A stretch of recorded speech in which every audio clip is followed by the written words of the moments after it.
Lawrence, he told me that someone might pay for a Bono of 25 sessions with him. Yeah. He says you might get adjusted 5 times.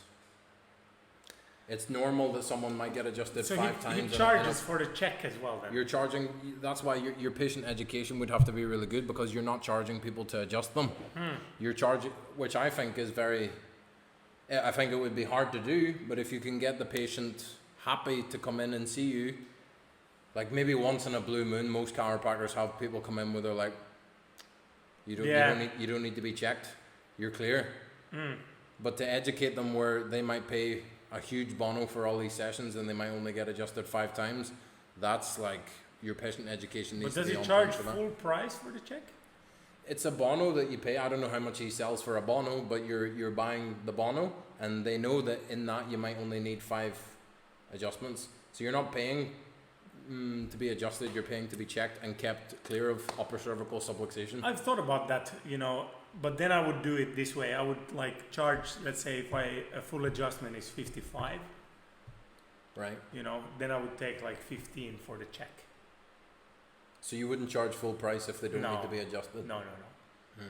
Jaime, especially if it takes me 1 minute to check. Yeah. Scope, whatever. Yeah, I don't know what measures they're using, probably like Titron or something like that, so it maybe takes a little bit longer. But yeah, you might only get adjusted 5 times. Jaime, in his last clinic, he had a bell, and if someone came in and they were subluxation free, like he would ring the bell. How often did he ring it? Once a year? I don't know. he had the bell, and then on Christmas. Yeah, the people when in Jesus the building, came, they complained. Subluxation free. When Jesus came, the only guy that's subluxation free. Jesus. We found one. Jesus. He runs out onto the street with the bell.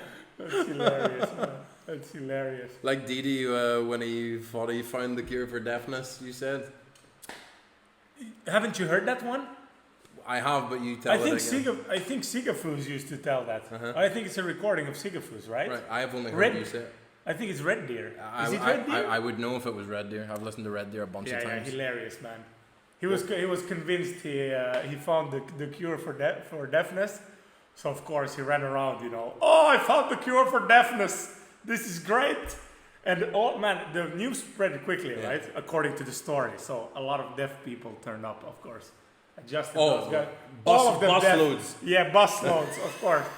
Before there were any buses. Bus loads of deaf people doing sign language. Yeah. Turned up. Yeah, they're like, hey, how do you, what's the sign for crack my neck?